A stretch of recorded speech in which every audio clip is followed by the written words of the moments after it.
Greetings to all on the other side of the screen.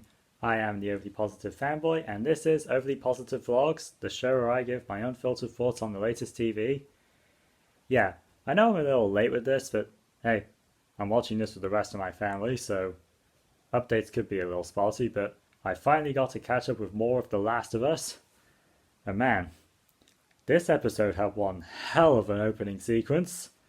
Seriously, that whole bit where it's in Indonesia or somewhere with that mycologist lady who has to study a corpse, and there's this fungus stuff inside of her, and then when she's discussing with the cop or security guy or whoever he is, and he's asking if there's a chance for a vaccine, and when hearing just how hopeless the situation regarding where this dead lady even came from is, because she's not patient zero. We don't know who patient zero was, and there's a very good chance that patient zero is still out there biting other people and all that. Then, yeah, my gorgeous lady is just yeah, the only solution here is to bomb the city.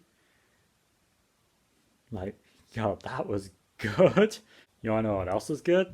The rest of the episode setting up the back and forth we'll eventually get to see between Joel and Ellie, which was quite entertaining throughout, with how flippant Ellie was being at first, and Joel just not being willing to put up with that crap at all.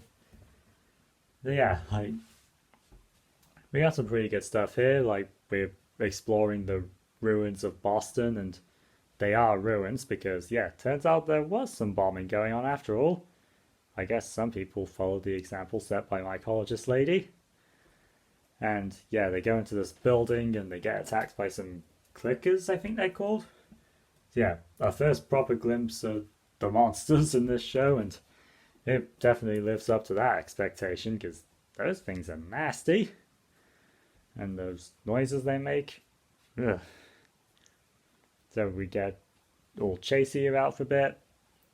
Then, of course, we do eventually meet up with a Firefly base camp where everybody's dead, Dave!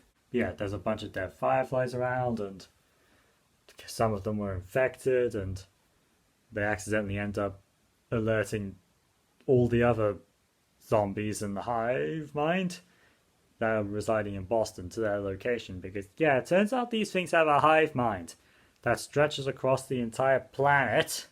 And then, to my complete lack of surprise, turns out Tess got infected during that earlier skirmish. So now she basically pulls a heroic sacrifice in order to buy time for Joel and Ellie to escape. Because, yeah, also side note, Ellie got bitten again during that skirmish, and she's still fine. She is literally immune to this whole situation. So, yeah. That's the stakes established. We might have a possible cure for this fungal zombie infection madness. But yeah, like I said, Tess stays behind. There's this really great moment where she's trying to turn on a cigarette lighter, but it just won't turn on. And there's these clickers swarming the building, and one of them walks up to her and starts making out with her. I was under the impression that biting and getting some fungus in your system was how that happened.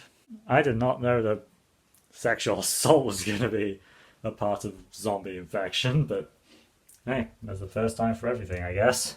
Yeah, despite that grossness, she does actually manage to turn on the lighter, then blows herself up along with all the zombies that went in the room, and yeah, now Joel's lost another significant person into his life. But yeah, as I said, I was not surprised by this turn of development because, the whole reason this particular franchise is famous is because of the bond between Joel and Ellie. I'd never heard of this Tess person before watching the show, so I kind of figured she'd be a goner anyway. Still not particularly happy to see it come to pass, though. But yeah, that was the second episode, and I really enjoyed this one quite a bit. Some great character stuff and some nice action set pieces all throughout. Oh yeah, I also watched episode 3 this weekend, and you'll be hearing my thoughts on that tomorrow. And you want to know what else you'll be seeing tomorrow? The first new episode of Overly Positive Reviews for 2023. It's the Valentine's Day special. And you'll quite enjoy what I've got cooking up there. So yeah, that'll be all for now. And remember, it can be a harsh world out there, so why don't we try and make things a bit more positive, shall we?